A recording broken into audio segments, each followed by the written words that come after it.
Dear listeners, thank you for your incredible support in helping our channel grow. We're aiming for 1,000 subscribers, so please support us by subscribing and helping us reach this milestone. Now let's start the story. Flashback, Ben and George, the butter bar, working on the down chopper. The last thing I remembered was talking to George as I chucked medical supplies out of the chopper. I slowly began to wake up and realized I'm strapped to a stretcher in a different chopper. I tried to sit up and yelled my rifle. Where the hell is she? The flight nurse came over and reassured me.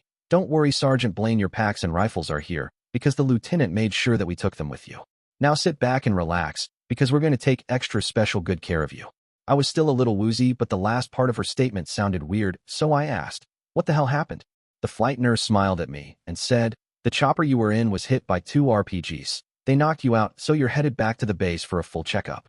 I was sure something was implied by the full checkup, but I sure didn't understand why. I was shocked when the flight nurse checked to make sure no one was watching. Then she leaned over and gave me a hell of a kiss. When she finally let me up for air, I sputtered, what the hell? She shushed me. Just enjoy it, Sergeant. You saved our head flight nurse, Cindy, and we take care of our own. To emphasize the point, she kissed me again and her hand traveled to my. Flashback, Jack, in the hospital. I was deep in thought about the shit that happened to Masha when the corporal finally came and interrupted my thoughts. Colonel Maggie says you can stay in your own room. I'm here to help you to your room. I began to get out of the bed, but my back felt like shit, so I said, damn, I don't think I can move right now. How about you find a nurse and ask her if I can have something for pain? The corporal replied, yes, Sergeant Reynolds, I will find her immediately. He left, and my mind instantly went back to Masha. I remembered a couple of retired Marines who owed me some favors and decided I would make some calls once I got settled in. The corporal came back with the nurse, and I asked, my back hurts like hell. How about something for pain? She checked my chart and said, sorry, Sergeant Reynolds, you're not due for any pain pills for another 2 hours. I really was suffering, so I tried another way. Well, how about a shot then? She said, if we return to giving you shots, then we can't let you go to your room. I thought about it, remembered the close proximity of the phone, and made a decision. If I can't have any pills, then I will stay here and take shots. The nurse left to get the shot, and the corporal remarked, I will tell Colonel Maggie that you're still not able to return to your room. He left, and I decided to make those calls to my friends. I was disappointed this time when I had to stand in line. Colonel Maggie walked up and asked, Jack, what's this I hear about you still needing shots for the pain? I replied, sorry, sir, but that's correct. The pain is still severe, and I can't have any more pills for the pain. Colonel Maggie asked a hell of a question. Well, Jack, perhaps if you would rest instead of standing in line for the phone, you would feel better. I explained, sir. I was going to call a couple of retired Marines and ask them to keep an eye on Masha for me. Colonel Maggie went into officer mode and scolded me, Sergeant Reynolds, didn't I tell you I was taking care of this? She paused, and I realized it wasn't a rhetorical question, so I replied, yes, sir. You did, but... Colonel Maggie interrupted. Sergeant Reynolds, there are no buts. I've already made the phone calls. Your cute young wife isn't going to have any more problems with those damn teenagers. I asked, sir, what did you do? She laughed and replied, Jack, I called in the big guns. The city relies on income from the base, so I had the base commander call the local police department and give them a load of shit about what happened to Masha. He told them that if they didn't get their heads out of there, butts that all passes would be suspended. The chief of police promised to have patrols stationed at your house 24 hours a day, and also swore he would make sure none of the teenagers were released from jail until after the trial. So how about you get your butt back to bed so we can get you off the shots for pain? I saluted and said, yes, sir. She laughed again and replied, it's good to see you feeling better. Now I need to go and check on Sergeant Blaine since he should be arriving soon. I went back to my bed, but still had some concern for Masha. Flashback, Masha, bedtime. We had a very nice meal, but I still couldn't help feeling guilty for killing the teenage hooligan girl. Everyone tried their best to cheer my feelings, but I was still sad. The policemen were the first to leave, but not before they informed me. Thank you very much for the meal. Ms. Reynolds, we would like to inform you that your husband's officer in Iraq has arranged for a patrol car to be stationed in front of your house 24 hours a day until after the trial is over. We will make sure that you have no further problems with the teenage gang. I forced a smile and thanked him. Thank you very much for your concern. They apologized. No, miss, it's our fault for letting it happen in the first place. Now we're going to take up our position for the night. Brenda and Gwen were the next. Masha, thank you again for welcoming us into your lovely home. But we need to get home to prepare for work tomorrow. They left with their children. Then Michael said, Masha, thanks for all you've done for Louise and this community, but I also need to leave. Louise said, well, Masha, it's time for us to get ready for bed. I was thankful that Louise and Linda were again spending the night. Even with the police in front of the house, I didn't want to be alone tonight. Before we began to get ready for bed, Louise suggested, Masha, why don't we finish the open bottle of wine? We finished the wine, got ready for bed, with the same sleeping arrangements as last night. And this time I thankfully fell asleep. Flashback, Glenn, at the base. I couldn't shake the feeling that I had made a huge mistake and possibly overreacted putting Jennifer in the military school. Daniela had made a great meal again tonight, but I wasn't hungry and picked at the food. Daniela said, Senor, do not worry about Senorita Jennifer. I am certain that she is fine. Besides, I gave her a little help. I blinked, looked at Daniela and asked, how did you do that? She smiled and said, I included many of the food items that I took out of her room in her bag because I was not sure how well they would feed her. I replied, thank you, Daniela, I am sure that will help some. Then Daniela ruined it all by asking, Senor, with Ms. Jennifer gone, how do you plan on getting your wife to return? I silently swore. Daniela was correct. Jennifer was going to do another ballet in hopes that Evelyn would return, but with Jennifer in the military school, that wasn't going to happen. I looked at Daniela and replied, I have no idea how I'm going to get Evelyn back. Flashback, Jennifer, the military academy. It was cold in my cell, so cold I couldn't sleep because of my shivering. Since I couldn't sleep, I decided I would move around to try to stay warm.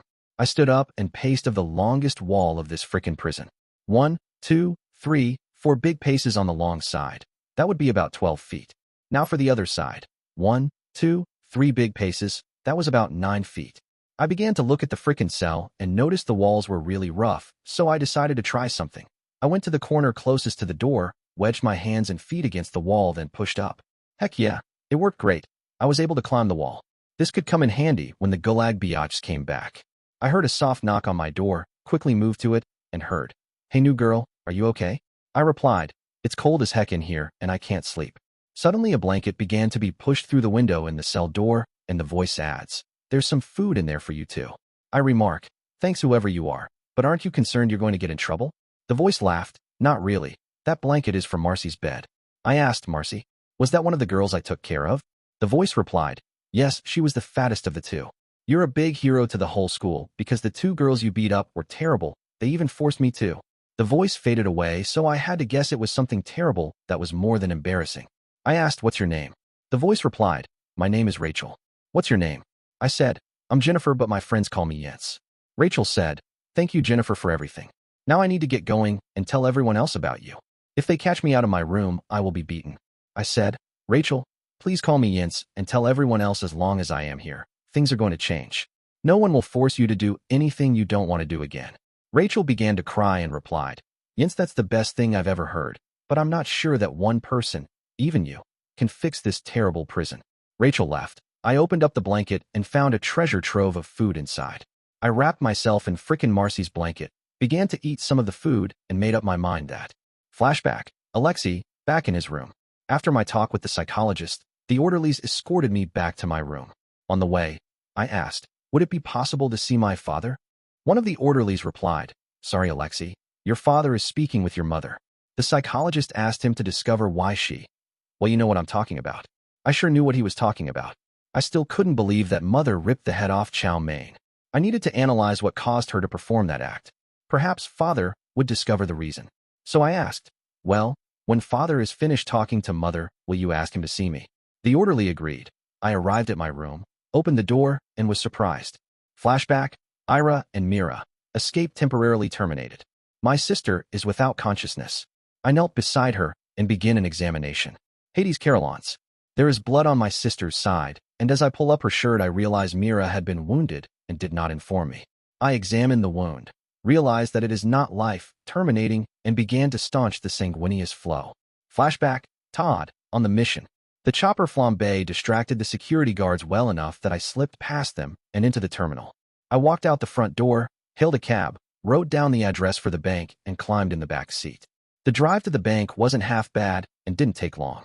I got out of the cab, paid the driver what was probably too much money, and walked into the bank where everyone stopped talking and began to look at me. Then I realized a possible problem with my plan. I looked like a militant bank robber, and that wasn't a good thing to resemble in this country. Not only that, I couldn't speak to explain myself. I made a frantic decision and began to sign to the people looking at me. One of the tellers actually said, Don't worry everyone. The man signs that he was working in the jungle, and that's why he looks the way he does.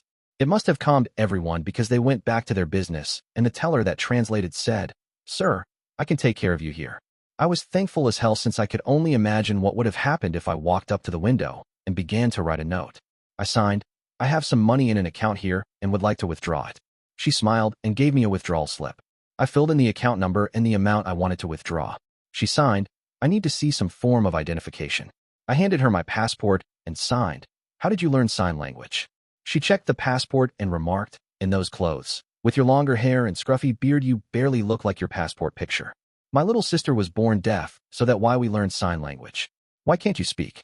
I pulled the shimage away from my throat so she could see the wound and I signed. Is there some place around here that I can get my hair cut, a shave and some suitable cloths? She handed me my money and signed, I get off work in 30 minutes and would be happy to help you. I grinned at her and signed, I guess this really is a full-service bank. She giggled and suggested, why don't you take a seat in the lobby so you don't scare anyone else? I mimed a laugh, took a seat in the lobby, and began to formulate a plan for my retribution. Present, Liz and Bernie. After the meeting. After things are over with Tom, Bernie asks, do you have any idea where Samantha was going to get the story? I smile at Bernie and reply, I don't even have a clue. And to be truthful, I don't really care. Bernie grins and says, so, is this what it's going to be like now that you're pregnant? I return his grin and reply, sure, why not? With Samantha back on board, shouldn't I be allowed to take some time off for our baby? Bernie laughs and asks, whatever happened to the Liz I used to know? I give Bernie a dirty look and reply, you knocked me up, that's what happened. I stand up and continue, Bernie, how about we do some of those new exercises that Jens gave us? Bernie agrees, yeah, that's a great idea, especially if it's outside. Then we can take a shower when we're done. I was sure the shower was going to be long, hot, and especially steamy. Present, Jens, the equipment room. I sent Linus to see if the sheriff would give us a high-speed escort to Denver so that we could help Ben. Linus comes back into the equipment room and declares, Jens, it's over. I look at Linus and ask, Linus, what the heck is over? Linus explains, Jens, the mission to capture the sex traffickers is over. I practically explode. What in the heck?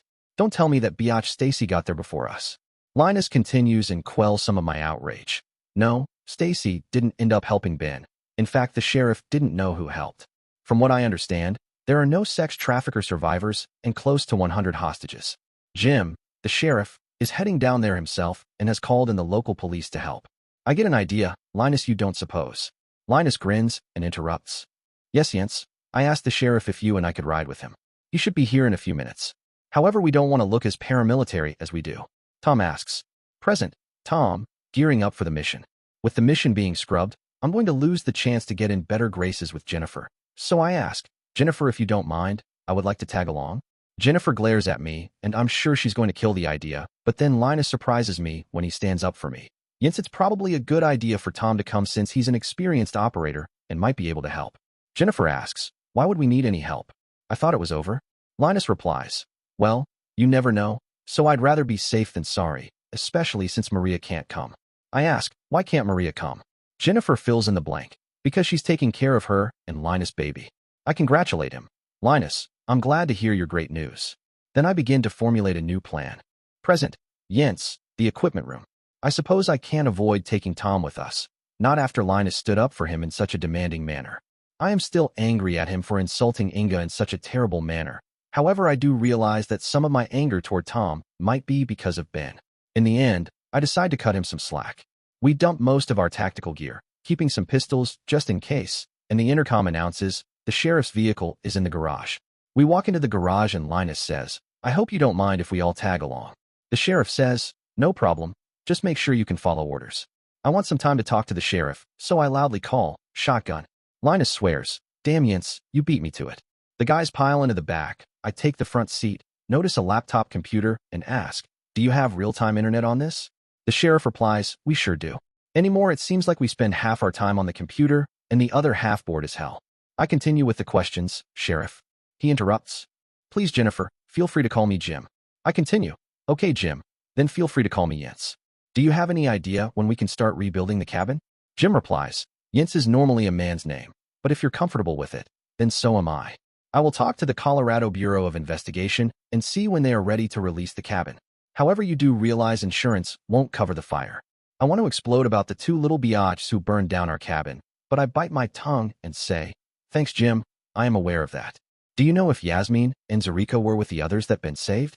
Jim says, sorry, Jens, I have no idea who Ben has rescued. To be truthful, I didn't ask, and Ben didn't tell me. I continue with the third degree.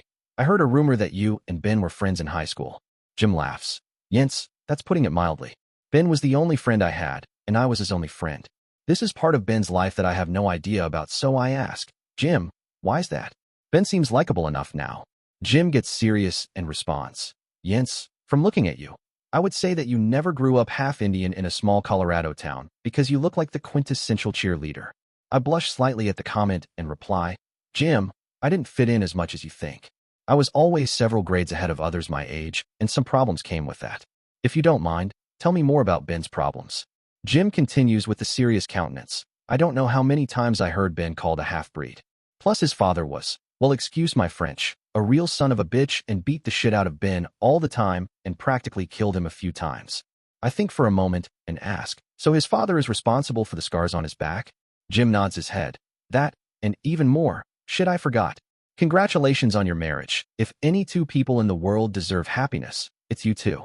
By the way, I am certain that Ben didn't get that other woman pregnant. Wow. Did Jim's last sentence resemble a minefield, or what? I fight back my anger, ignore most of what he said, and reply, thanks, Jim, for the congratulations. I just hope I haven't ruined our marriage. Jim makes me feel better when he assures me, Yents, I wouldn't worry about that. I've never seen Ben more in love than when he talks about you. Darn it to heck. I want to find out what Ben said to Jim when he talked about me, but Jim says, well, it looks like we're here. Present, Ben, the aftermath. I opened the cell that housed Mira, Ira, Zarika, Yasmin, and who I can only assume is Mira and Ira's brother and one other girl I recognize from my wedding with Yents. Ira says, Ben, your Mira does not feel she is adequately presentable for you to oculate. I command, Mira, get your butt up here. I'm getting all of you out of here. The minute I announce some were being rescued, there's a huge cacophony of shouts from the other cells, demanding to be freed. I ignore the noise. Mira finally steps to the front of the cell where I can see her, and I want to swear. She's been treated worse than an animal. Those sex traffickers got off too damn easy. I wish I could go back and torture them. I command, all of you come out since we're getting you out of here before the local police arrive. They begin to follow me, all except the boy as he has to be helped by Zarika and the other girl. I order, Mira, Ira, Zarika, and Yasmin get into the cab of the truck. I hit my first snag when Zarika complains, Ben, I need to ride wherever Alexi is riding. The other girl mirrors Zarika's statement, as do I. Then she drops a bombshell. Because we're both carrying Alexi's babies. I glare at Alexi and ask, what the hell is wrong with him? Ira responds, Ben, Alexi has endured severe mistreatment. His mind couldn't handle the trauma, and he has retreated to a place none of us can reach. I exasperatedly order, get in the truck so we can get out of here before the police arrive. Alexi and his two companions climb into the back of the truck. Mira takes the passenger seat, while Ira and Yasmin sit in the back. I start the truck and finally leave. Once we're safely away, I glance at Mira and demand, Mira, why are you telling people you're carrying my child? That's impossible. Ira interjects, Ben, there are alternative methods to conceive. I obtained a sample of your genetic material, and my sister Miranda was artificially inseminated. I snap, like hell you did. Where did you get my DNA? Mira replies calmly, Ben, the instructor you worked closely with during training was actually working with us. That's how we acquired it.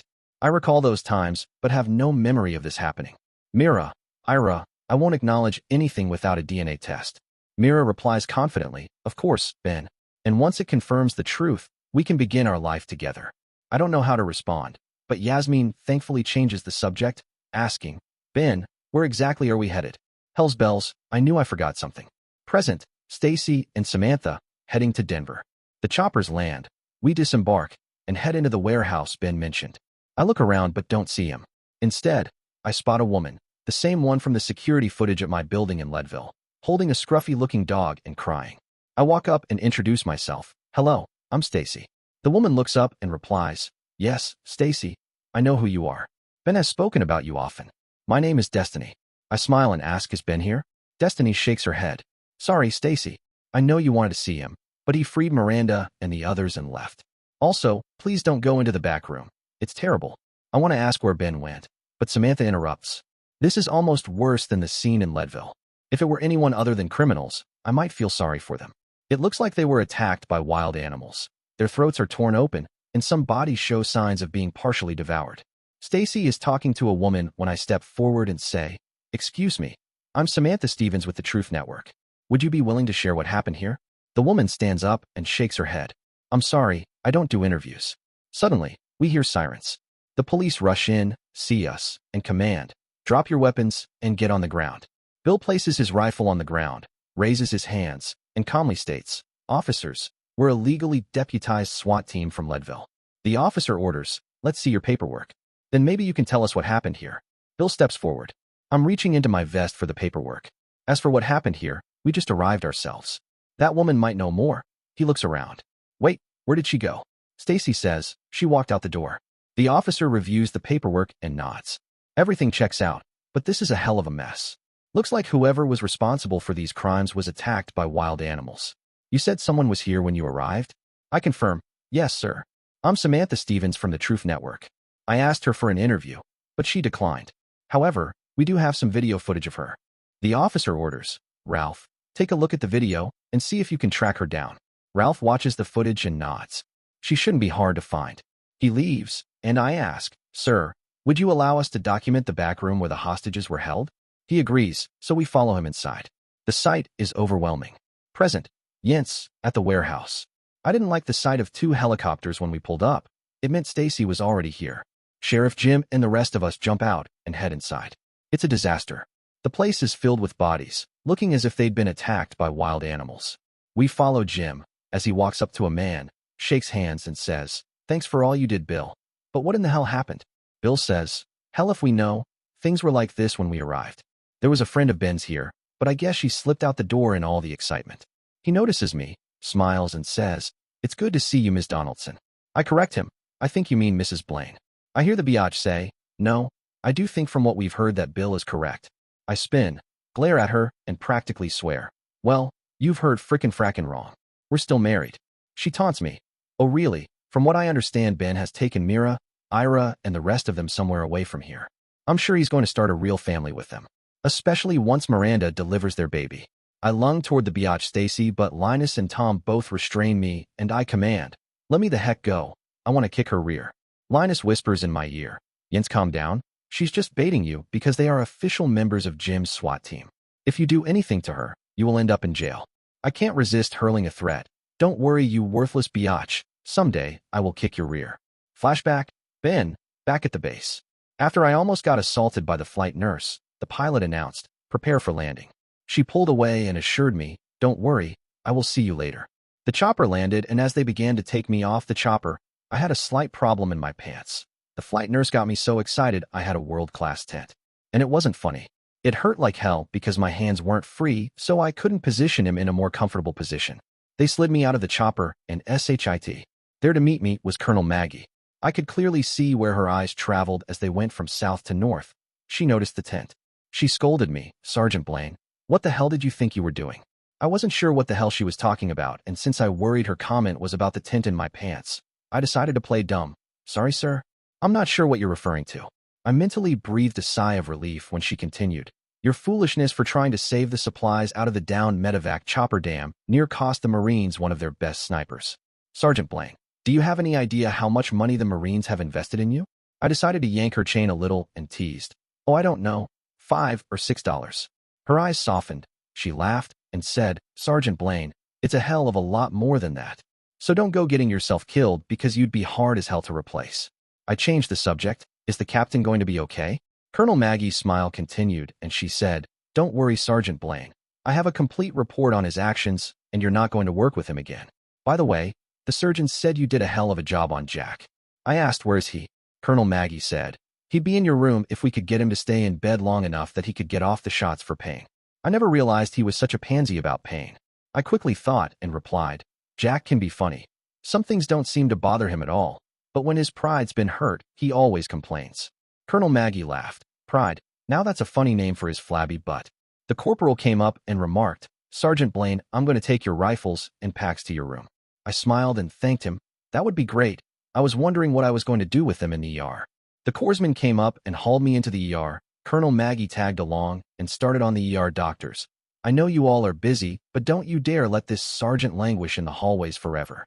One of the nurses came up and confirmed, don't worry, Colonel. Sergeant Blaine is going to get the best care anywhere. The nurse gave me a smoldering look as she continued walking.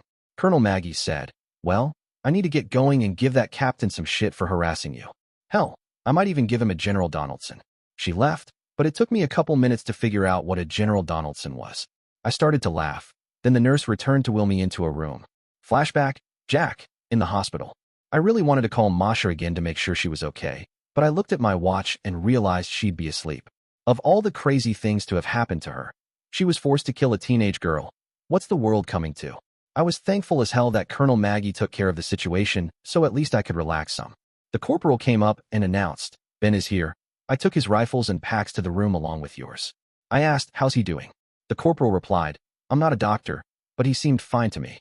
Ben and the colonel had a long conversation. I asked, "Do you know what happened to him?" He leaned closer and whispered, "From what I understand, he was trying to save medical supplies from the down medevac chopper when the scumsuckers hit the down chopper with 2 RPGs. I chuckled because knowing Colonel Maggie like I do, she must have given Ben a huge load of shit about that. The corporal asked, "Is there anything I can do for you, Sergeant Reynolds?" I looked at him and said, "Yeah, you can start calling me Jack instead of Sergeant Reynolds." He smiled and said, "Okay, Jack, I will be back later to see if you need anything else."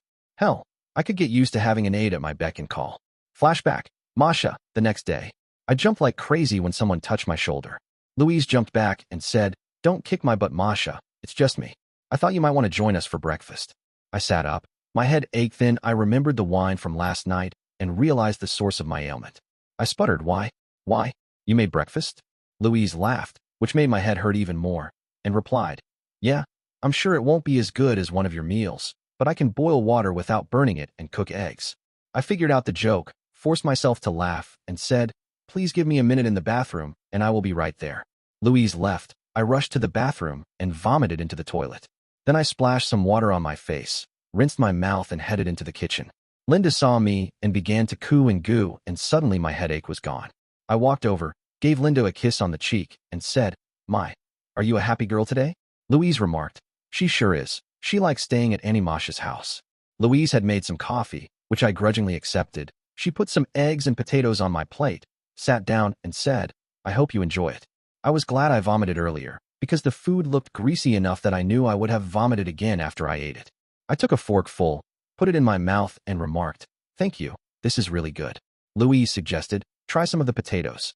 I took a big forkful, put it in my mouth, and to my surprise found it was excellent. There were some onions and green peppers in it, plus one other taste I couldn't place, so I asked, "These are even better.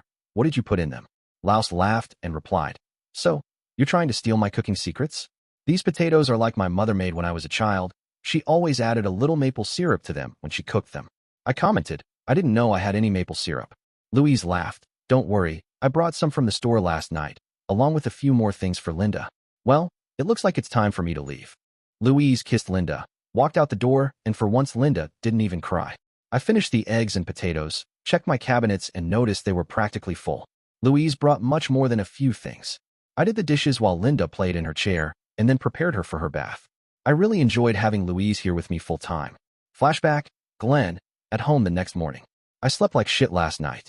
I called the military academy. I put Jennifer in to see how angry she was at me, and I was promptly told that Jennifer couldn't come to the phone because she had rebelled and they removed her privileges. I wondered all night long what the sort of place I put Jennifer in, and quickly came to a decision. I walked down for breakfast. Daniela made another great meal, but I looked at it and said, "Sorry, Daniela, I'm not hungry this morning." She stared at me and argued, "Senor, what is wrong? You must eat." I returned the argument, "Like hell I do. Jennifer is always telling me I'm getting fat, so missing a meal or two sure won't hurt me." Somehow Daniela figured it out and replied, "Senor, if you are so worried about Senorita Jennifer, then you should bring her back from that school." I tried to explain, "Daniela, I'm not sure that I can since I signed a contract with the school, and they don't like things like this." Daniela thought for a moment, then suggested, "Senor, if it is only a matter of the money, wouldn't it be worth having her back at home so you would not be a crab in the morning?" I chuckled and protested, "Daniela, I am not crabby." She shook her spoon at me and scolded, "Senor, do not try to lie to me. I can tell." Daniela did have a good idea. If it was only a matter of the tuition, paying it, and bringing Jennifer home would be worth it. I left the table and said, "Well, I'm going to the school to get Jennifer." Daniela applauded, "That is the spirit, senor." I made a call to the base and told them I would be in later. Flashback, Jennifer, the military academy next day. I heard the Gulag Biatch coming before they even got close. and I sure as heck didn't like what I heard. We need to get her cleaned up because her father is here to take her away. It's a damn shame he's taking her out of here. I couldn't wait to break the little bitch. I say we still have some fun with her. That was all I needed to hear, and now those gulag biots were going to rue the day they messed with me. I grabbed the weapons I made when I destroyed the bed and tucked them into my pants, tossed the blanket on my back, scampered up the wall like a spider, and waited for them. They stopped at the door. One of them looked in and said, "Hey." The little bitch escaped. They opened the door and stepped into the cell in a large group. Big mistake.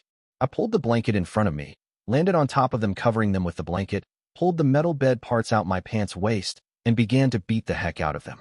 They began to cry, "Quit beating us. We're here to take you to your father. He's waiting for you in the commandant's office. Please stop your killing us." I beat them harder and replied, "Don't you ever lie to me again, or I will kill you. I heard you coming down the hallway where you said you were going to have some fun with me. Well, now I'm having my fun with you." I kicked some of them as a good measure. I couldn't believe it when I heard. Flashback. Alexei, back in his room. I couldn't believe it when I walked into my room. Everything concerning Chow Mein was gone. I guess they cleaned everything while I was with the psychologist. I looked at the orderly and asked, "Where are Chow Mein's things?" He said, "We were told to destroy everything belonging to that cat." I knew he wanted to call her a devil cat since that was what everyone had started calling her. I complained, "So now I have nothing of hers as a remembrance?" He shook his head and said, "No, there's nothing left." I sat on the bed and felt very mixed emotions. Flashback, Mira and Ira, a pause. I slowly wakened to find my sister Ira working on my wound. Ira sees my eyes open and scolds, "Miranda, why was I not informed of your injury?" I smile at her and respond, "My sister Ira, we were obligated to depart the area post of haste, and I did not want to be an encumbrance." Ira surprises me when she lightly slaps my cranial carapace and complains, "Well, my sister, your plan has now rendered our escape intentions inoperable." Flashback, Todd, on the mission. It was lucky that I found a teller in the bank who signed. I needed to remember that from now on. Taking notes to tellers in any bank wasn't a good idea. True to her word, in a little over 30 minutes the teller showed up. The first thing I signed was, "Please forgive me, but I never asked your name." She smiled and said, "Don't worry about it. I could see that you were upset. My name is Maria. Now you wanted a place to get cleaned up, and then some suitable clothes?" I nodded in affirmation, so Maria took my hand and said, "I know just the place." She took me down a few blocks, over a few more blocks, and down to a Russian bathhouse. I knew that in some countries, bathhouses were places where the gay men met. So I looked at her and sighed, "Is this place safe for men?" Maria giggled and answered, "Of course it is. I would never take you to one of those places. Now if you don't mind, I want to pick up my little sister to meet you. It will take me about 20 minutes. I nodded again in affirmation, then Maria took me inside, introduced me to the owner, and got me set up for a steam bath and the showers. She squeezed my hand and left. This place was nice as hell. I had my own private sauna. I cranked the heat and the steam up until I couldn't stand it, and I sweat out what I was sure was a gallon of water. When I came out of the sauna, in true Russian tradition, a shot glass of vodka was waiting for me. I took a sip. It was smooth and sweet. Then it hit my stomach and I felt some fire. Very nice. I went to the showers and damn, the shower felt great, and I must have washed off half a ton of dirt. I really wished my hair was shorter and I had a shave since I never did feel totally clean with long hair and facial stubble. I finished and realized I had a problem. All I had were my dirty old clothes to put back on. Shit, why didn't I think about that earlier? The manager came back with a bag and said, "Maria brought this for you." I took the bag from him, opened it, and inside was a clean change of clothes. I needed to do something serious to thank her for all she had already done. I slipped into the new clothes, put my BDUs into the bag, and left it in the corner. I walked into the waiting area where Maria was there as promised with a younger girl I could only assume was her sister. I walked up and signed, "Thank you for the clean change of clothes. Please introduce me to your sister." Maria smiled and said, signed, "No problem. I figured you would want something clean to put on. Todd, this is my little sister Gail." She pronounced it Hale because of our location. Gail began to sign at such a frantic pace I could only catch the drift of what she said, but I did notice when she signed that she said she was happy I was Maria's new boyfriend. Maria gasped and scolded, "Gail, Todd is not my boyfriend. He's just a friend that needed help at the bank." I signed, "Gail, please slow up because I can't keep up with you." Gail got a twinkle in her eyes and slowly signed, "Maria, Todd is a boy, therefore he is your boyfriend." I countered, "Gail, I am much too old to be called a boy, therefore I am Maria's man friend." They both laughed and Maria suggested, "Todd, let's get your hair cut and a shave." We all three held hands and walked over a couple blocks to a barber shop, Walked into the shop and the barber said, I should finish in a few minutes, so take a seat. We sat down and Gail signed. Why is it they never have any good magazines in barber shops? I asked what's wrong with them. Gail signed. They are all about cars and sports. I teased, would you rather they have Playboy? Gail gasped and rapidly signed, gross. Those girls in that magazine aren't even real. I laughed. The barber announced, okay, it's your turn. I sat in the chair, and Maria translated what I wanted, and the barber went to work. Damn, it felt good to get rid of all that hair, and the shave was perfect. There's something about getting a shave at a barber shop that seems so much better than having one anyplace else. He finished and said, okay, that will be $3.50. I pulled out a $5 bill, and the barber said, I don't have any dollars, so I can't give you any change. I signed and Maria translated, don't worry about it. Keep the change as a tip for a job well done. The barber grinned and tucked the bill into his pocket. We left the barber shop and Gail complained, I'm hungry. Maria signed, Gail, you're always hungry. I suggested, well, how about I take you two out for dinner? Do you know a good restaurant? Maria replied, yes, but we will need to take a taxi to get there. She hailed a cab. We jumped in the back and Gail kept pushing me up against Maria as the driver took us to the restaurant. It was interesting. Present, Liz and Bernie. Later. We might have overdone some of the exercises Jens gave us as I really worked up a sweat and felt lightheaded a few times. Bernie looks at me and says, Liz, you don't look well. I answer, Bernie, this altitude is really kicking my butt. Bernie scolds me. Liz, you know better than to exercise too hard. I'm sure you remember what the doctor said. Besides, I'm the only one that gets to kick that butt. To emphasize the point, he slaps the hell out of my butt. I laugh and taunt. Oh yeah, old man. You know I can take you any day of the week. And then, I kick him in his butt, in a loving manner of course. Bernie suggests, hell, I might have opened a real can of worms playing with Liz since she looks worse than ever now. I back down. Liz, you're right. You could take me any day of the week. How about we head inside, take a shower, and then rest until dinner time? I figure Liz is going to complain, but she surprises me when she says, Bernie, that sounds great to me, but I don't want the shower too hot tonight. We hold hands, head inside, and I worry about Liz.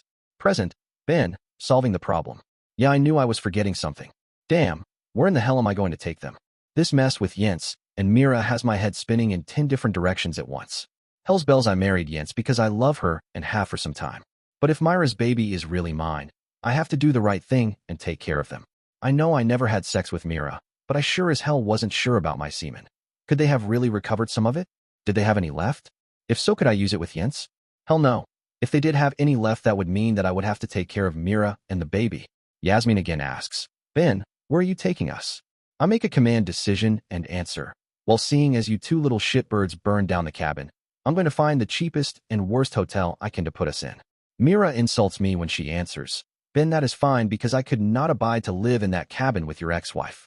Ira includes, any place will be better than that prison from which we were heretofore liberated. I angrily correct Mira, Jens is my wife. You and your family were at the wedding and watch me marry her.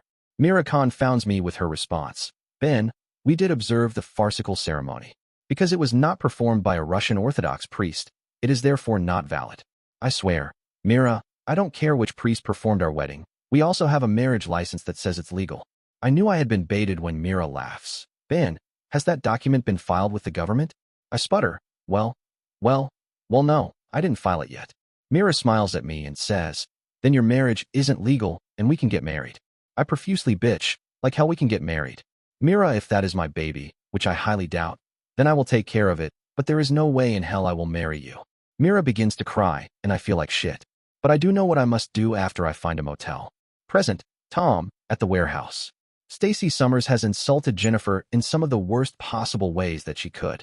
I decide to enhance my plans with Jennifer, so I loudly announce a gigantic lie. Jennifer, don't waste your energy on that piece of trash. I knew her grandmother, and coming from that lineage, Stacy Summers is not worth it. Stacy takes the bait and asks, you knew grandmama? I laugh and continue the BS. Hell yes, but not in the way you're thinking. I meant in the biblical sense of the word. I could tell I hit a home run when she lunged toward me, but her bodyguard stopped her. She swore, Bill, let me go so I can teach this old fart a lesson. Her bodyguard whispers in her ear. She begins to calm until I throw gasoline on the lie. That's right. Me and many men knew your grandmother.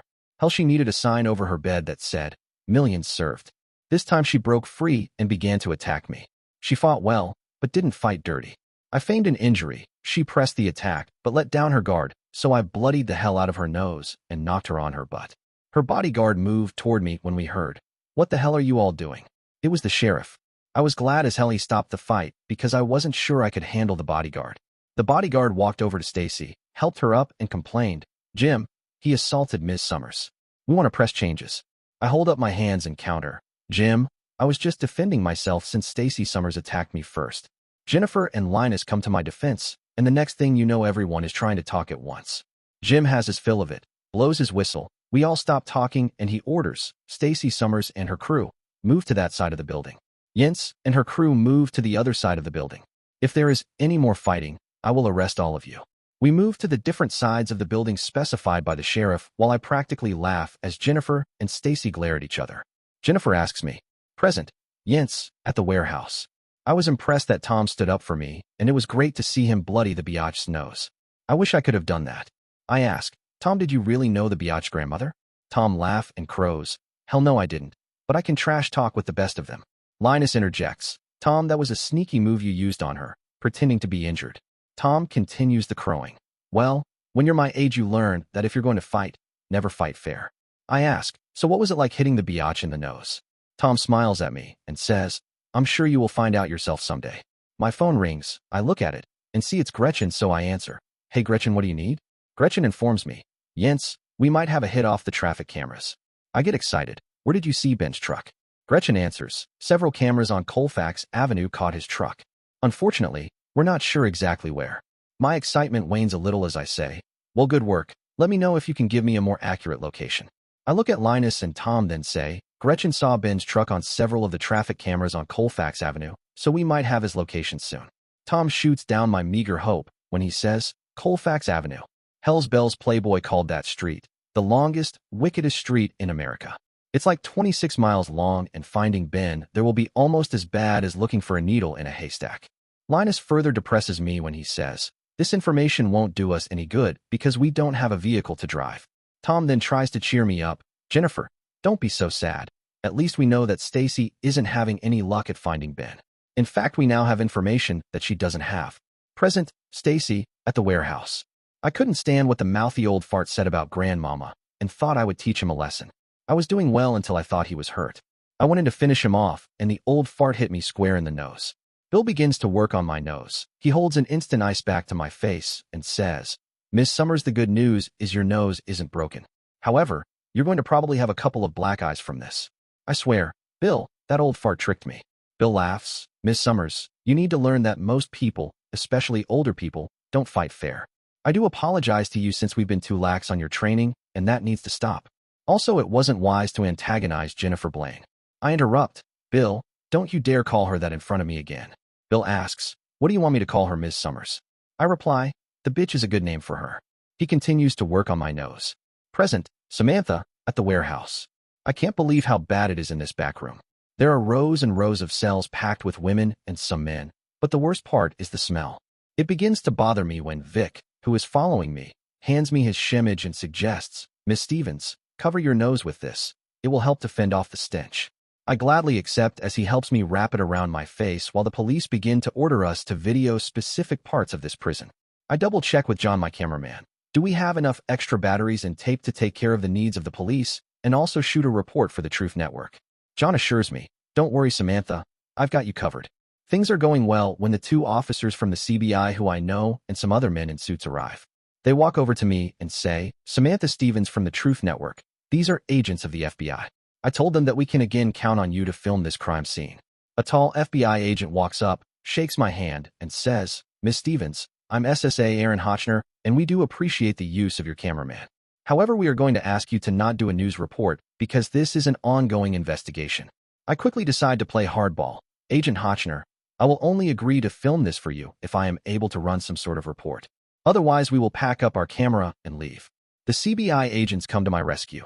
"Let us talk to Agent Hotchner and see if we can come to some sort of compromise." I motion to John to kill the camera, and he does so while the agents talk things over. They come back over to me, and Agent Hotchner says, "Okay, you can do a report, but it can't contain too many details." I know I can't push him any further, so I agree, and we begin to document things for the FBI and the CBI. The images of the prisoners are haunting, and I'm not sure how I will ever get them out of my mind. I never dreamed I would ever see depravity of this magnitude. Present, Liz and Bernie, later that night.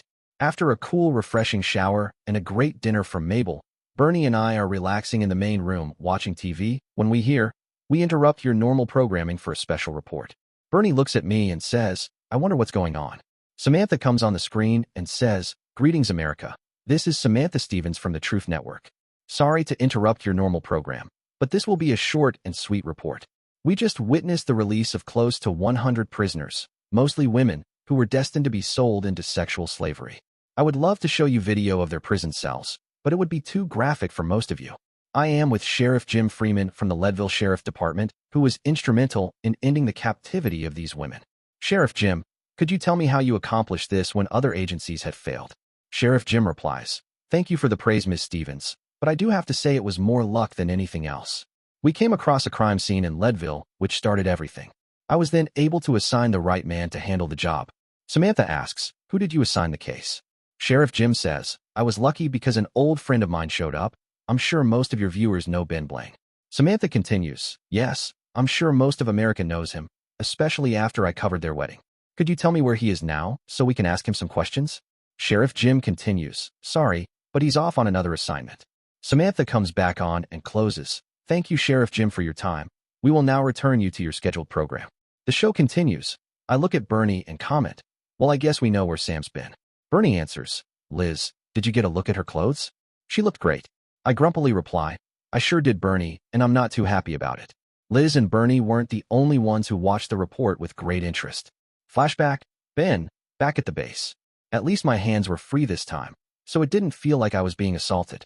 But the nurse sure did her best to wear me out. When we were done, she said, Get used to it, hero. I'm the first of many nurses who want to thank you for saving Cindy. She left, and the doctor came in, began to check me over, and complained, Damn, it smells like hot, sweaty sex in this room. Sorry about that. I will get the janitorial crew to take care of it after you leave. I asked, So doctor, when can I leave? He replied, You had a hell of a concussion, so we'd like to keep you on the base overnight just to make sure there are no complications, but you can return to your quarters right away. By the way, you did a great job on Sergeant Reynolds. Thanks for not closing the wound. I asked another question. How is Sergeant Reynolds doing? The doctor said, We're a little concerned about the level of pain he's having. It should have subsided by now, but he needs to stay here for about a month. The corporal came in and asked, Can I take Ben to his room? The doctor said, Yeah, get him out of here, but if he has any symptoms, make sure you bring him back immediately. We began to walk to my room, and the corporal asked, What symptoms am I supposed to be looking for? I replied, Nausea, headaches, dizziness. Those are the big symptoms. The corporal suggested, Would you like to see Jack before we head to the room? I replied, That's a great idea. We took a detour. Flashback, Jack, in the hospital. I was damn near asleep when I heard. I should have known you'd be gold bricking. I opened my eyes and countered, At least I have a real injury. Ben smiled and asked, Jack, you look worried. What the hell is wrong? I replied, Ben, I'm damn worried. Then I told him about what happened to Masha, and when I finished, Ben said, Jack, I'm going to make some calls. I interrupted. Ben, Colonel Maggie already took care of it. She had the base commander call the police department and arrange for better coverage in the area. But I still worry about Masha since she sounded like hell when we talked. Ben apologized. Sorry about this, Jack. It's partially my fault. If I hadn't given her a map of the city and bus routes, none of this would have happened. I countered. Now, Ben, don't go tying yourself up in knots over this. Hell, you've done so much for us already. We wouldn't even be married if it wasn't for you. Ben shook his head, and I could tell my words fell on deaf ears. No, Jack. I have to share some of the blame for this. Colonel Maggie walked up just in time to hear Ben's reply and said, Sergeant Blaine, what did you do this time? Ben replied, Sorry, sir, but I am partially responsible for Masha's problems. I gave her a map of the city and the bus routes. Colonel Maggie chewed his butt. Sergeant Blaine, I will not have you taking any responsibility for this. Especially because Jack's wife was certainly in the right place at the right time. She looked at both of us and continued, Jack and Ben, you don't have all the details. I talked to the base commander, and he told me the girl that Masha killed was the ringleader of a ruthless teenage gang which had terrorized the city for months. They targeted buses, and if they didn't get what they wanted, they assaulted and killed some of the passengers. Hell, we had several Marines who lost family members to them. Jack, you should be damn proud of your wife. If Masha is having problems with this, I will have the base chaplain stop by and talk to her. If that doesn't help, then she can go to the base for psychiatric care. Damn, you two are worse than a couple of old women. So stop worrying about a situation that's been taken care of. I replied, Sorry, sir, The next time I talk to Masha, I will tell her about your offers. Ben looked down and said, sorry, sir. You were right. I didn't have all the information. Colonel Maggie asked, and now that both of you are informed, how do you feel? I said, I feel much better, sir. Ben replied, I feel better about what happened, but I'm sorry that Masha had to go through the ordeal. Colonel Maggie left, and Ben said, Jack, I'm still sorry about this, and that Masha has to face this all alone. I slapped my head and replied, damn, Ben. I forgot to tell you. She's made a crap load of friends so she's not alone. Hell, they were having a little party at the house when I called. Ben looked at me and smiled. Jack, you wouldn't be pulling my leg, would you? I swore. Damn it, Ben. I'm not lying to you.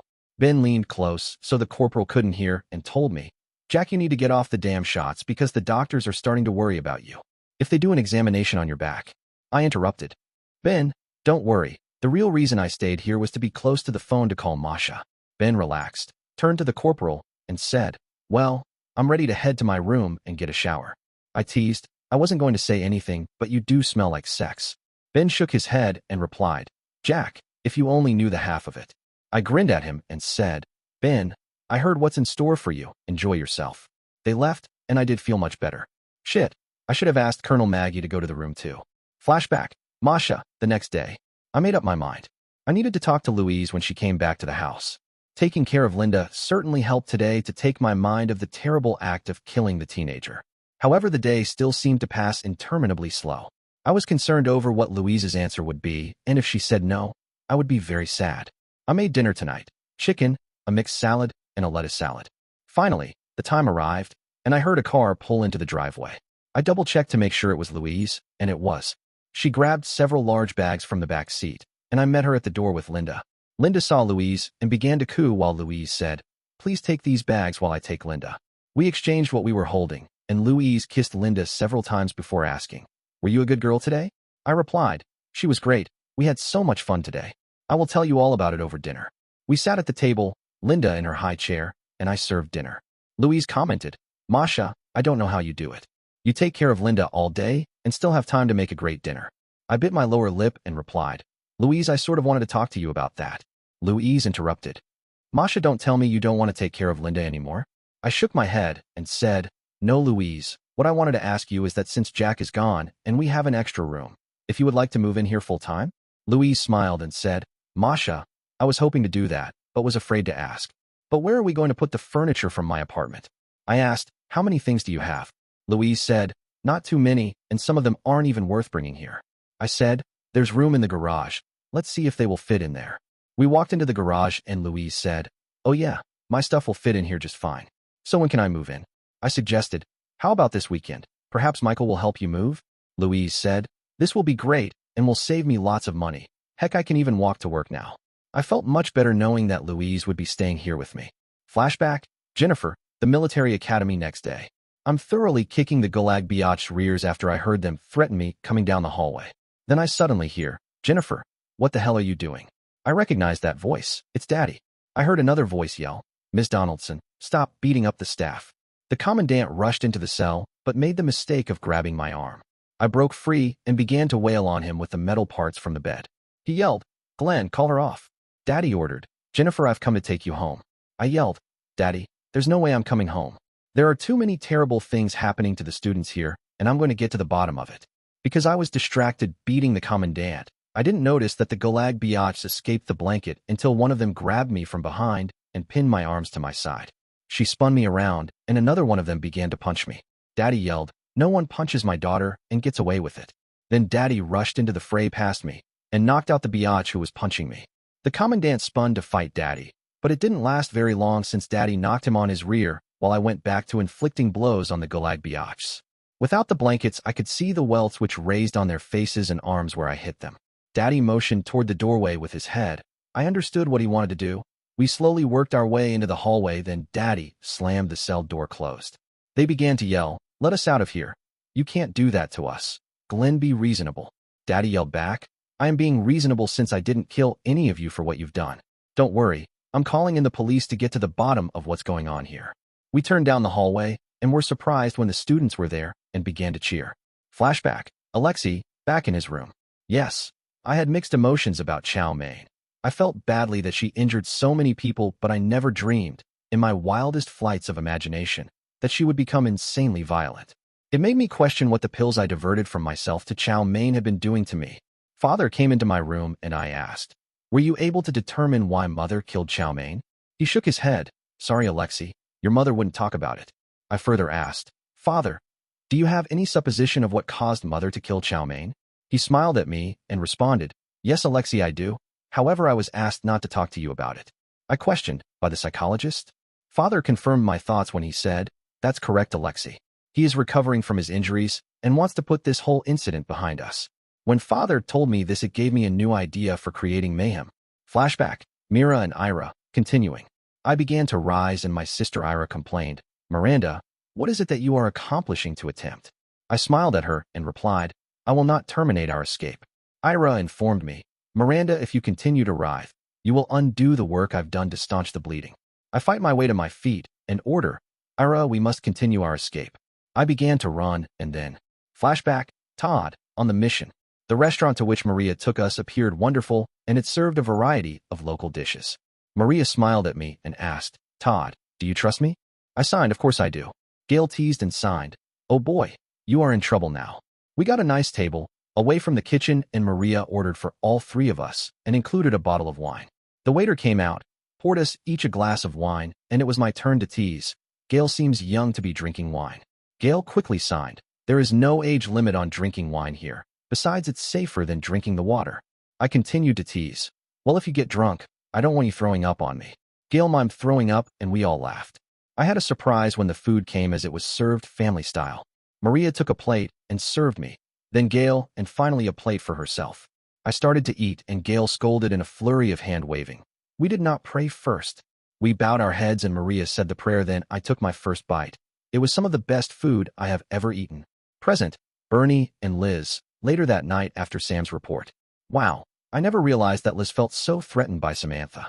Hell, I always thought that she was sort of like the kid sister Liz never had. Now I feel like I am in the middle of a minefield with very little chance of escape. I try my best to put a good spin on things when I say, "Come on, Liz. If Sam has updated her look, then it's even better for the station." Liz looks at me and replies, "Bernie, we need to go to Denver tomorrow and go shopping because I need some maternity clothes that won't make me look like a cow." I know better to say anything else, so I reply, "Liz, that's a great idea." Present, Ben, solving the problem. The one thing about Colfax Avenue in Denver is that there is no shortage of places to stay, even if most of them catered to hookers. I pulled into one of the many no-tell motels and ordered, "Everyone stay in the truck. I'm going to check the rooms to make sure they aren't infested with bed bugs." I head into the front desk, notice the desk clerk ogling room cameras, turn around, and immediately march back to the truck. I climb inside, start her up, and Yasmin asks, "What was wrong with this place?" I shook my head and said, "The scumsuckers had hidden cameras in the rooms." We drive a short way further when Mira points and asks, "Ben, my love, how about there?" I bark at her, "Mira, I'm sure as hell not your love, so get that through your hormone-addled brain."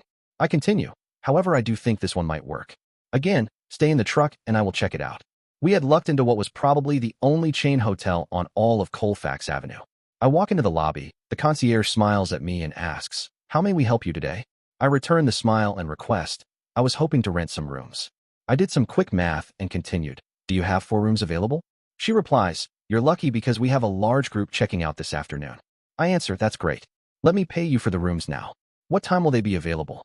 She begins to get my particulars and says, "Come back about 3 and they will be ready for you." I ask, "Is there a Ross or similar clothing store around here?" She gives me excellent directions for the store, then I return to the truck and tell them, "Our rooms will be ready at 3, so until then we need to get some clothes for you to wear." Mira, Ira, and Yasmin all complain, "Ben, we can't go into a store dressed like this." Shit, I hadn't thought of that, but they were right. Not only did they look like refugees, they smelled even worse. I thought for a moment and decided, "You're right. I will go into the store and get clothes for you." Yasmin reminds me, "Ben, if we change into our new clothes before we shower, we will get them dirty." I say, "Okay, change your plans. I will get the clothes, and you can wait to change until after we're back at the hotel." Yasmin continues pestering me, "Ben, I also need some feminine products." Ira interjects, "Yes, Ben, I also need some products to remove the filth left inside my orifices." I put my foot down. "There's no way I'm buying that shit for you. Once you're cleaned up, I will take you to a store and you can buy it yourself." I drive to the clothing store, stop the truck, and again order, "Don't leave the truck." I grab whatever I can that I figure will fit them, pay what seems to be an exorbitant sum of money, grab one more thing that I know will help, head back to the truck, and thank God everyone is still there. I check my watch and see that it's close enough to 3 that I can head back to the hotel. Present, Tom, at the warehouse. So far my plan is working great. With Maria tied up with their brat and Linus busy with helping her, I figure I might be able to come up with a sweet arrangement of working for Jennifer. My fight with Stacy the bitch Summers went a long way in establishing me in Jennifer's good stead. Now all I needed to do is come up with a way for us to hunt for Ben. I ponder the idea and come up with a hell of a solution. I walk over to Jennifer, but since she's on the phone, I wait until she's finished and announce, I've solved our transportation problems. Jennifer gives me a questioning look and asks, how did you do that? I smile at her and reply, well, one of the choppers out there is at Sif's chopper, so we simply reallocate it to finding Ben. Jennifer jumps up and down for joy and says, that's great, because Gretchen finally found a potential location for Ben. Let's go? Linus calms her down by saying, Jens, we can't be leaving until we check with Sheriff Jim. Jennifer orders, Linus, you go take care of that. Tom, please go talk with the chopper crew. Present, Jens, at the warehouse. I can't believe our incredible luck. Gretchen got the general location of Ben's truck from the traffic light cameras. Then Tom, the old fart, figured out we could use the Sif's chopper, and Linus is going to clear leaving with the sheriff. When I do find Ben again, I have a plan that he won't be able to refuse. Present, Stacy and Samantha, at the warehouse. What the hell is that bitch getting all excited about? Shit. She's jumping up and down like a kangaroo. One of her men heads toward the sheriff, and the other sneaky old fart that punched me in the nose heads outside towards the choppers. I begin to move, and Bill complains, Stacy, hold still. I reply with an order. Bill, something the hell is going on. The bitch got all excited about something. One of her men headed toward the sheriff, and the sneaky old fart that punched me in the nose acted like he was heading toward the choppers. Please find out what's happening. Samantha returns and asks, Stacy, what happened to you? Bill interjects, Sam, since you and Vic are back, can you take care of Stacy while I go do some things? I reply, certainly, and begin to hold the cold pack against Stacy's face. Stacy comments, nice shemage, it goes well with your outfit. I smile and say, Vic gave it to me because the smell in there was terrible. Then you wouldn't believe what the prisoners started doing. They were throwing their shit at us, and Vic shielded me from it. Vic comments additionally, it's probably a good thing you can't smell anything, because some of them had wicked good aims. They were upset we wouldn't let them out. It mostly reminded me of a bunch of monkeys at the zoo. Samantha continues, Stacy, I'm not sure if some of those women will ever be sane again. The description of what was done to them by the trafficker agents. Well, I never believed there was that sort of evil in the world. I finally stopped Stacy's nosebleed and continue to hold the instant ice pack against her face and ask, you never did tell me what happened to you? Stacy answers as well as her stopped-up nose lets her. I got in a fight with one of the bitch's men when he insulted Grandmama. I was doing great until he acted like he was hurt, and when I went in for the kill, he got my nose. Vic asks, don't tell me, it was the old Special Forces guy?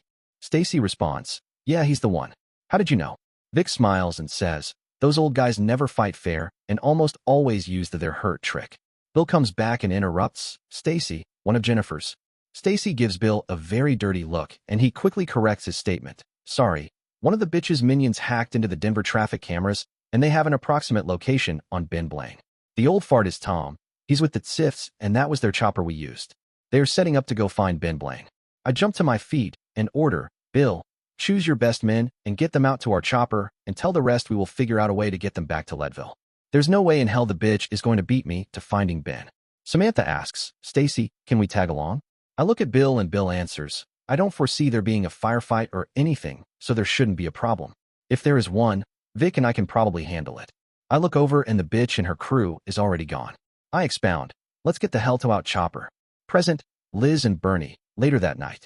My phone rings, I look at it, and see it's the station calling. I answer and say, yes, I saw Samantha's report, and she did a hell of a job. The station manager says exactly what I don't want to hear, we've gotten more calls on her outfit than you could believe. Then it was wise to update her clothes. I ignore his comment and ask the million-dollar question, how were the ratings? He laughs, Liz, they were through the roof. Hell, all the other stations are clamoring for us to share her report. What the hell do you want us to do? That is good news. I think for a moment, realize this will be a real coup for our network, put aside my childish behavior, and reply, let them have it, but make sure they have to run it with our bylines and get promises of future sharing from them. He says, great idea, I will get right on it. I hang up the phone and begin to cry while Bernie holds me. Hell, I could tell that was the station, and I figured out that Samantha's new look was part of the conversation. Women and their damn competitive streak over looks. It was enough to drive a man to drink. Hell, too bad I gave up drinking when Liz got knocked up. I continue to comfort Liz and say, Liz, this is going to be really good for the network and will probably boost our viewers. Liz cries even harder and complains, Bernie, shut the hell up. Present, the others, later that night. Yes, Samantha's report was a success in many ways. However, it started something that everyone thought had ended years ago. There was a meeting in a dark warehouse late that night, and plans began to formulate. Flashback, Ben, back at the base. The corporal took me back to my room where there's a nurse waiting at the door. She gave me a wicked smile, complained, It's about time you got here. I've been waiting for almost an hour. I glared at her and asked, Don't tell me, you're next? The corporal innocently asked, Next for what? She laughed and added, That's for Ben to know and for you to not find out. Thank you, Corporal, for bringing him here to me, but now you need to make yourself scarce. He leaned close and whispered, Ben, I think you're going to get really lucky. I didn't have the heart to tell him that all I really wanted to do was sleep. I unlocked the padlock, opened the door, and she barely waited until the door closed. Flashback, Jack, in the hospital. I finally got hold of a nurse and asked, Hey, I'm feeling better, so can I get out of here and head to my room? She grinned at me and said, Sorry, Sergeant Reynolds, but your room is occupied right now, so you have to stay here until tomorrow. I complained, Occupied? What the hell do you mean? She teased, Come on, Sergeant, you know what's going on in your room. Don't play dumb with me. Then I realized what she was talking about. Ben was getting taken care of. I continued the complaints. Damn, can't you all find some other place to do that? She laughed and said, Not really, since private rooms are in short supply around here. Now, is there anything else I can get for you besides your room? I admitted, I'm a bit hungry. She interrupted. Your dinner will be here in about an hour. However, I could bring you some Jell-O until then. I figured what the hell, so I said, that would be good. She came back in a few minutes with the Jell-O. When I looked at it, it didn't look right. It was all cloudy and had some chunks in it. So I asked, What's wrong with this? She clued me in. I guess you didn't hear, but our cook isn't very good. I added, Not very good. If he can't even make Jell-O, then he must not be a cook. Shit, I was making Jell-O when I was a boy. She laughed and asked, So do you still want your Jell-O? I replied, Hell no. Get that shit away from me.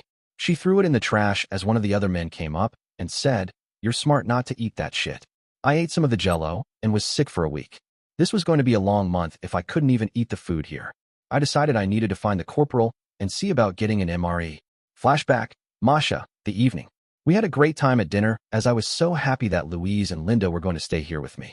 After dinner, Louise announced, Well, if I'm going to live here with you, I need to earn my keep. Andy, Masha, you take it easy tonight, and let me do the dishes and clean up.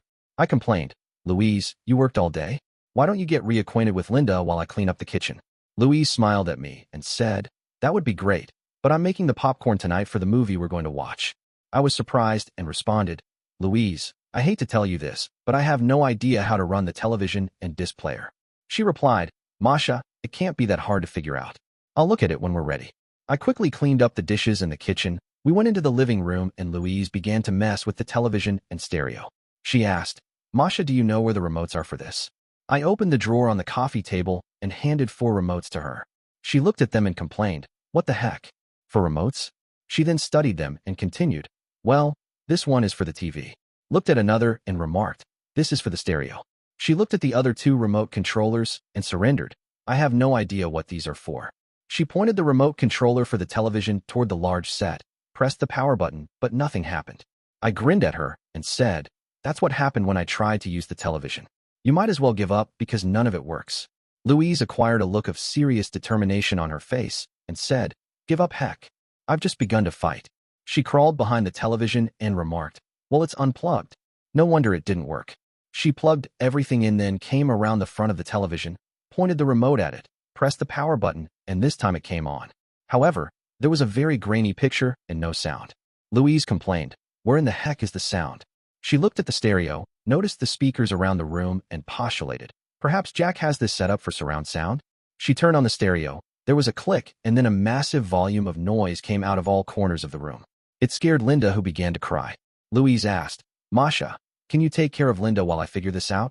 I scooped up Linda and comforted her while Louise still played with the television and stereo.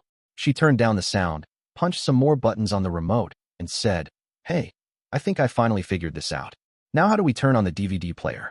I suggested, Perhaps one of the other remotes?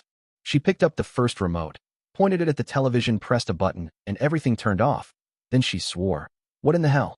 She looked at the remote controller and said, well, I think this is a master remote which controls everything. She pressed the same button again. Everything came back on, but this time there was a picture and sound which was really loud. Once again, Linda began to cry, so I suggested, Louise, I will take Linda into the other room while you play with the television. Louise agreed. Thanks, Masha. I need to figure this out, and I don't want to be scaring Linda the whole time. We moved into the spare room, which soon would be Louise and Linda's room, sat on the floor, and began to play with some toys while the noise and swearing continued in the living room. I didn't need to talk to Louise about swearing in front of Linda, but not now while she was battling with the television and stereo. About 30 minutes later, Louise stuck her head into the room and announced, okay, I've figured it out, and we're ready to watch the movie. Let me make some popcorn, and then we can sit down and enjoy the rest of the evening. By the way, your husband must be some sort of genius to configure your home entertainment center so well. I informed her, oh, Jack didn't do that, it was Ben. Louise asked, who's Ben? I replied, he's the sniper who Jack spots for and has done more things for Jack and me than you could ever imagine. In fact, if it wasn't for Ben, we never would have been married.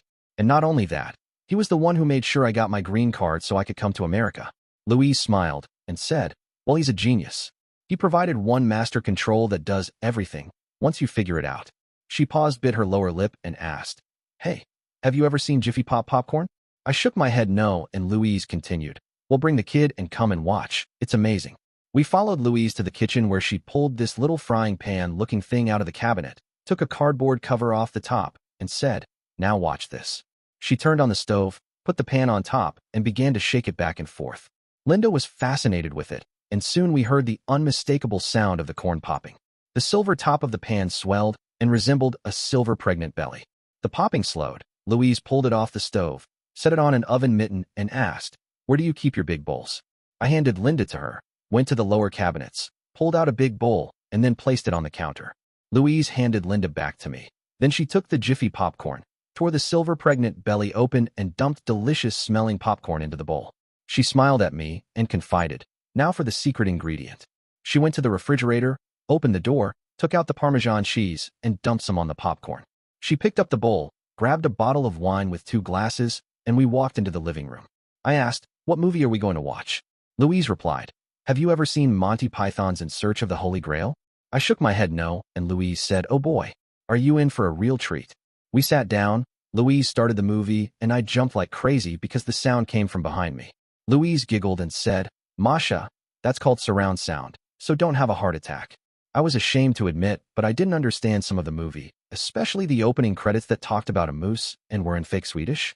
However, the part with the rabbit and the holy hand grenade from Antioch were very funny. The best scenes were the French insults from the castles. By the time the movie was over, the popcorn and wine were gone. Louise asked, Masha, the same sleeping arrangements as last night? I yawned and said, yes, Louise. At least until we get your furniture here from your apartment. Louise and Linda got ready for bed first. Then it was my turn.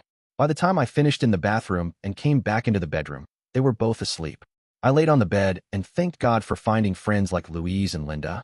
Flashback, Jennifer, the military academy next day. Daddy looked at me and asked, Jennifer, what in the hell is going on? The girls began to shout, Jennifer, Jennifer, Jennifer. Then one of them stepped forward and said, Jennifer, it's me, Rachel. Thank you for saving us. I told Daddy, Daddy, this is the girl who gave me a blanket and food last night. Daddy looked at her and said, thank you, Rachel, for helping my daughter last night. Jennifer was telling me about some bad things happening at this school. Daddy no sooner finished than we were practically accosted by the other girls as they all began to talk at once. The stories they told were sick and frightening. I realized how lucky I was that I didn't become another one of the stories. Daddy said, don't worry, girls. The administration is all locked up in a cell, and I'm calling the police to come and investigate this school. If even half of what I've heard is true, then the whole staff will be going to prison. It surprised the heck out of both of us when many girls began to cry and ran up to hug Daddy and me. Daddy pulled away and said, Jennifer, I need to call the base and call the police. Please stay here and help these girls. I saluted and said, yes, sir. General, sir. Daddy glared at me. Then his face softened as he said, sorry, Jennifer, I did deserve that. Daddy left while I continued to talk with the girls. Flashback, Alexei, back in his room. I gave Father a very dejected look and replied, but Father, how can I put this behind me without being able to talk about it? Father looked at me and replied, Alexei, that's a great question, and I'm sure the psychologist will love to answer it. But for right now, I do not feel comfortable talking to you about it. I laid on my bed, feigned depression, and began to cry. This time for real. Father comforted me. Alexei, don't be so upset. It really was for the best. I complained. Father, how could you say that? Chow Mein was a member of the family, and now she's gone. Father tried to justify all that happened. But Alexei, every family loses a member occasionally. I interrupted. So what is going to happen when you lose me? Father tried to justify around that. Alexei, that will never happen. I fought. I do not believe that. Father, please leave my room. He left and said, Alexei, I will send in the psychologist. Good. My plan was working better than ever. Flashback. Ira and Mira, continuing. My sister Mira is akin to a jackass. When I finally staunched the sanguineous flow from her wound, she fights to her feet, attempts to locomotivate, and promptly loses consciousness again. I drag her corporeal derriere into the bushes to conceal our corporeal selves, and then began once more to administer aid to her wound. Flashback. Todd, on the mission. Gail signs. Do you know what would make this meal perfect? There's a mischievous twinkle in her eyes, so I intentionally fall for the bait. I have no idea, Gail. Please tell us. She grins and suggests, I was thinking champagne to toast our new friendship. I grin and sign, that's an excellent idea. Too bad that you're too young to drink. She pouts and signs, but I drink all the time at home. I continue with the teasing, but this is not your home, and I don't want to get in trouble with the local law for getting a young girl drunk. She sassily signs, oh, you don't have to worry about me. Maria's a cheap drunk. Maria complains, Gil, you take that back. You know it's a lie.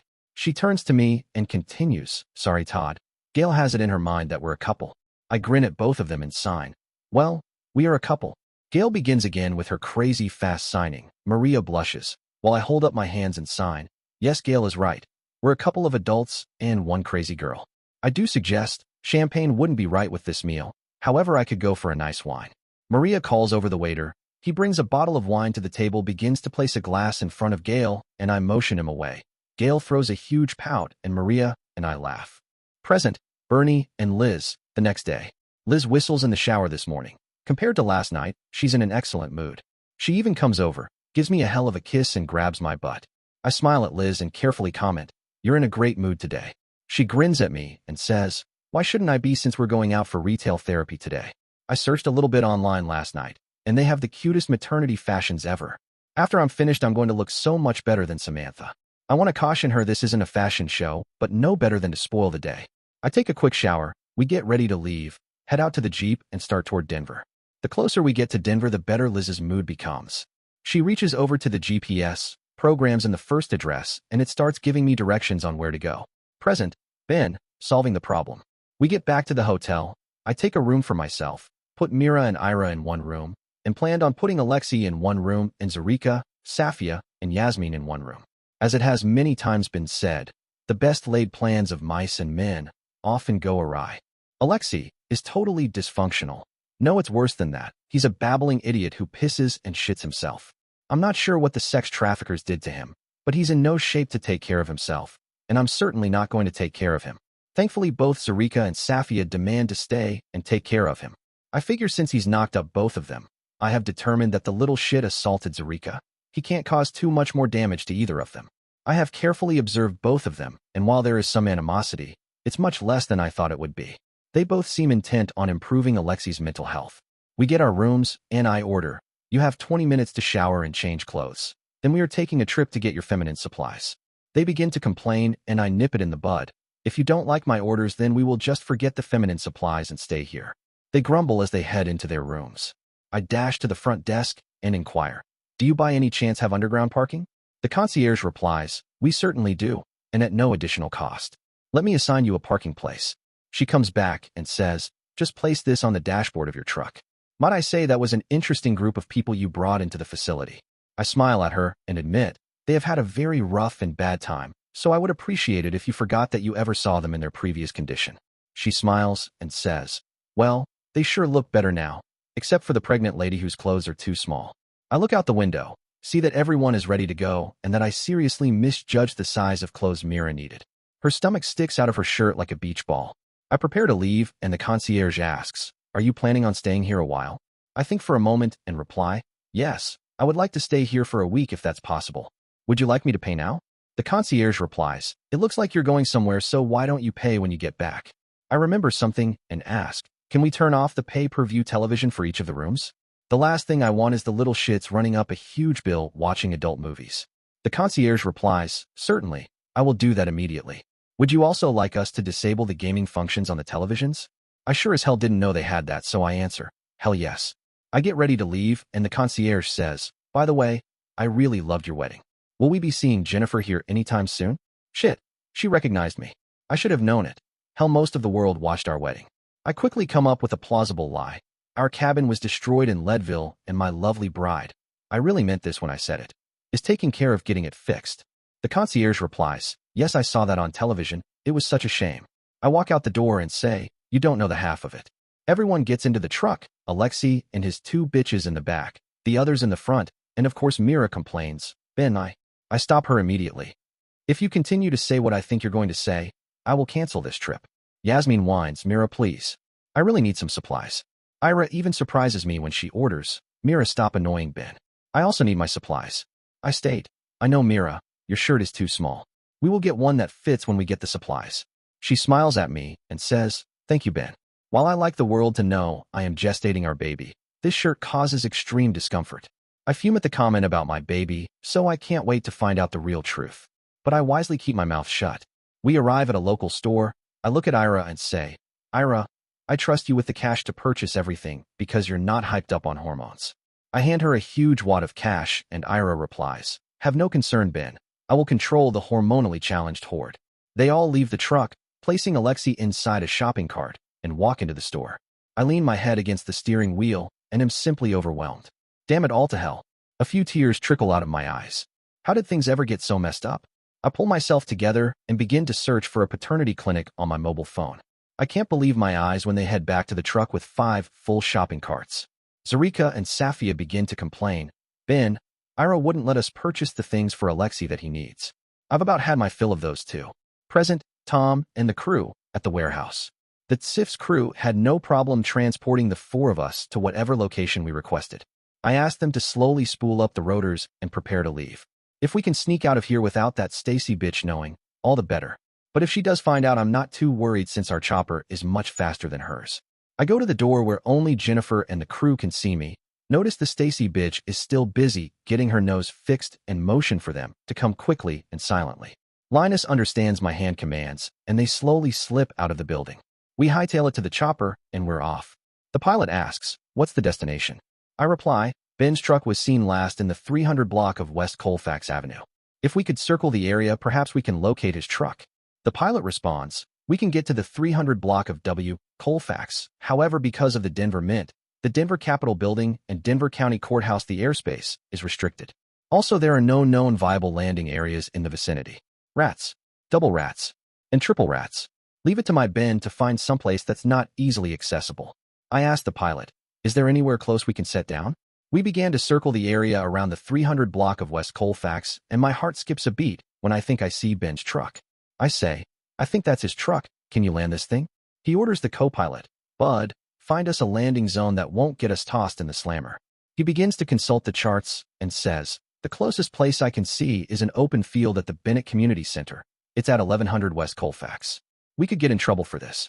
I am worried like hell until the pilot says, "Just watch me." He calls on the radio, connects to Denver police, and says, "This is Flight 4592 declaring an emergency. We seem to be having fuel issues, and I'm going to attempt a landing in the field at the Bennett Community Center, 1100 West Colfax." Denver Police Dispatch replies, "Emergency situation acknowledged. With all the historic places in your area, please try your best to make it to the field." The pilot grins and says, "That works every time. Sorry I can't get you closer than 8 blocks, but we're lucky as hell to find any place to land." I answer, "Thank you for getting us this close. We will run the rest of the way." The co-pilot announces, "We've got company." The pilot swears, "Shit, it's the chopper from Stacy Summers' outfit, and also a Coosa News chopper. Strap yourselves in. I'm going to need to make this look more realistic than I really want it to." We strap ourselves in. The pilot makes it over the field, cuts the engine, and says, "Time to auto-rotate this landing." We get close to the ground. The pilot flares the chopper up. We hit the ground hard enough to rattle my teeth and even bounce a couple times. Tom is out of his gear and says, "Let's haul and find Ben." We jump out of the chopper, and I can't resist giving Stacy's chopper the finger as we take off running. Present, Stacy and Samantha, following Jennifer. Our pilot announces that SIF's chopper just declared an emergency and is requesting permission to land in a place called Bennett Community Center. I ask, can we land there too? The pilot replies, sorry, most of the airspace is restricted around here, so there's no way we can land. Our pilot continues, damn, he's lost his engine and it's going to be a hard landing.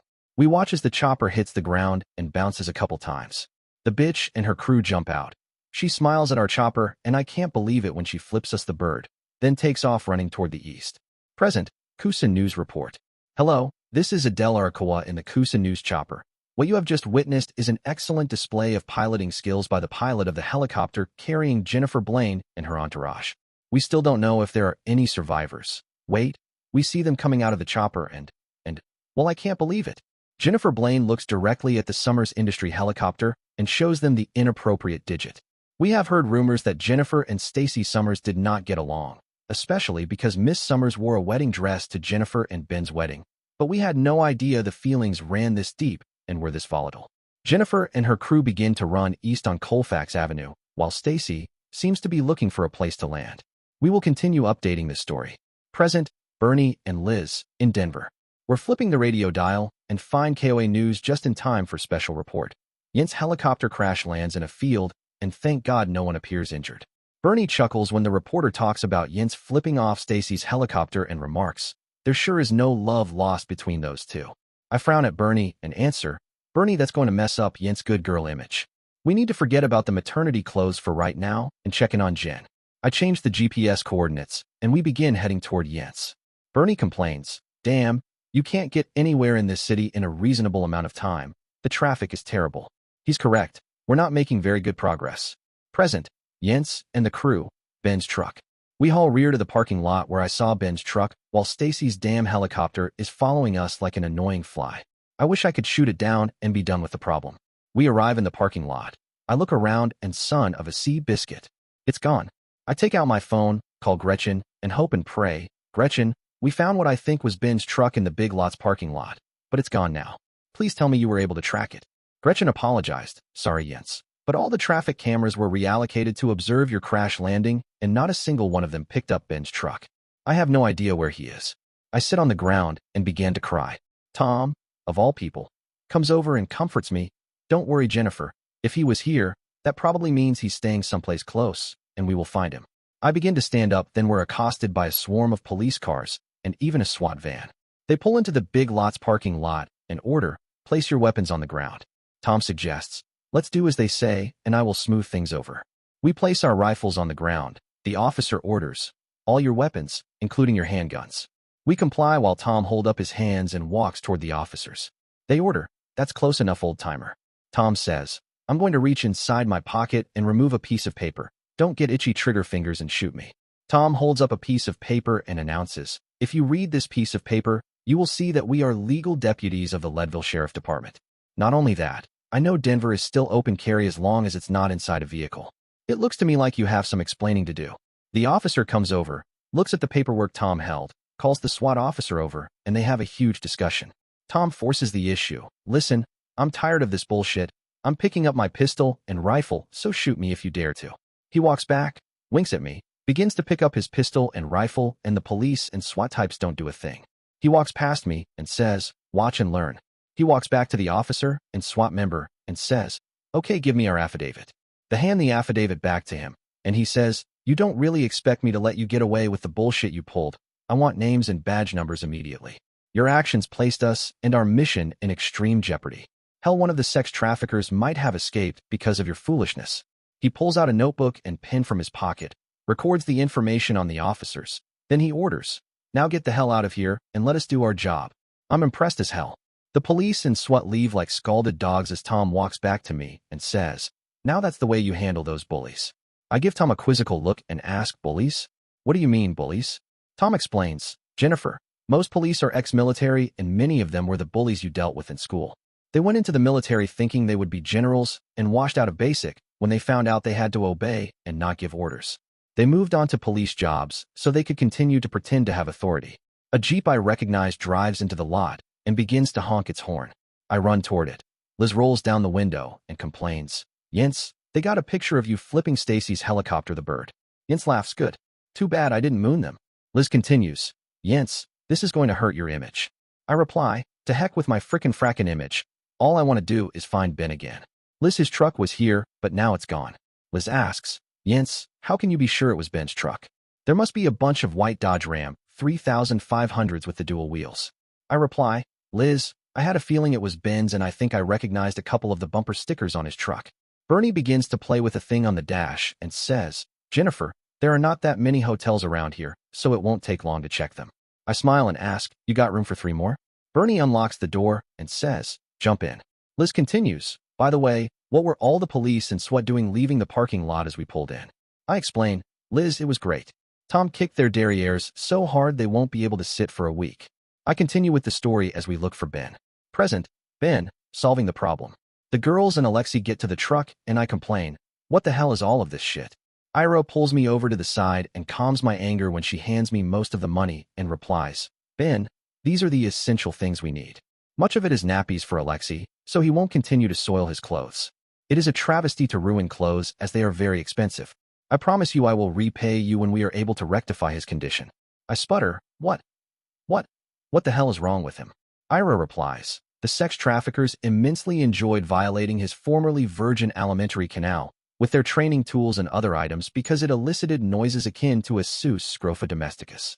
They would laugh and order, squeal like a sus scrofa domesticus, and continue with multiple violations. Alexei had never had his alimentary canal violated before, so finally his cranial carapace absorbed an excess of trauma, and all his logical function escaped. That was certainly too much information, but I did have a question. A sus scrofa domesticus. Is that a pig or a hog? Ira nods her head in affirmation and continues, we do not know how to rectify this situation without professional help.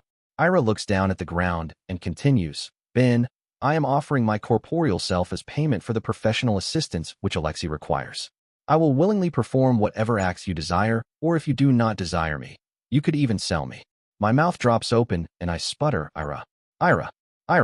Hell's bells, I'm a married man. There's no way I want anything from you or your sister. If Alexei needs professional help, I will make sure he has the best. Now what about the rest of you? Do you also need professional help?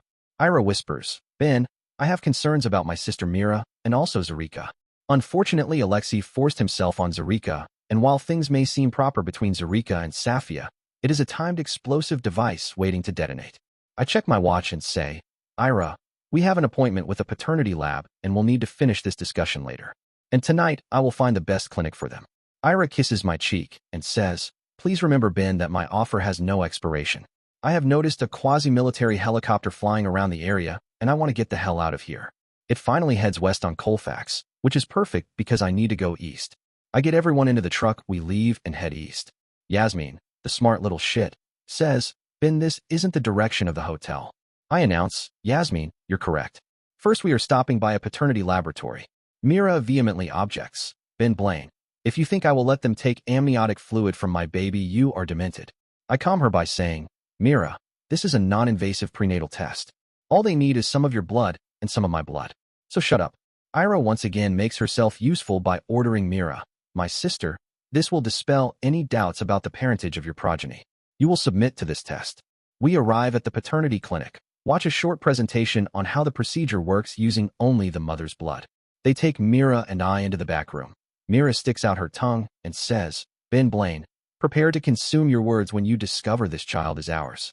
They finish taking the blood and the technician announces, tomorrow after 3, we will have the results. I worry because Mira is gloating as we head back to the truck. We drive to the hotel and into the basement parking. I let the girls take everything out of the truck to our rooms while I cover the truck with the tarp I bought earlier. Zarika and Safia begin to argue again about Alexei. I've had my fill of them, so I look at Ira and demand, Ira, is there some way to restrain them? Ira smiles and responds, no problem, Mr. Blaine. I watch with interest as she grabs them by the hair, yanks the hell out of it, and commands, continue to combat me, and I will extract your locks from your cranial carapaces. She then begins to braid their hair together. When she's done, she takes an old broomstick I had in the back of the truck, places it through their arms, looks at me and asks, is this suitable? I laugh at them and reply, hell yes. Then we all head into the hotel. Present, Stacy and Samantha, chasing Jens. Our pilot is doing a great job keeping the bitch and her crew in sight, but he is skirting the edge of the restricted area, and finally we hear over-out headsets. Unknown helicopter in the restricted area. This is Buckley Field. Be advised that we have scrambled F-16s to escort you from the area. The pilot replies, Buckley Field, order received and acknowledged. An escort will not be necessary. We are leaving the area. He looks down at the parking lot and swears, damn, did anyone see where they went? Vic replies, they got into a bronze-colored Jeep Grand Cherokee and headed east out of the parking lot. The pilot relayed a message, Buckley Air Command. We plan on traveling east on Colfax Avenue. Do you have a problem with this? Buckley Field replies, remember to follow the safe flight height. Maintain at least 1,000 feet above any structures. We certainly do not want a repeat of the Black Hawk making an emergency landing earlier today.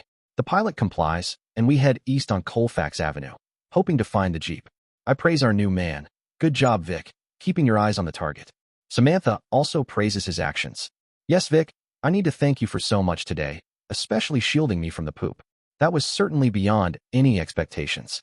Bill added, I wondered what smelled so bad. Vic asked the million-dollar question.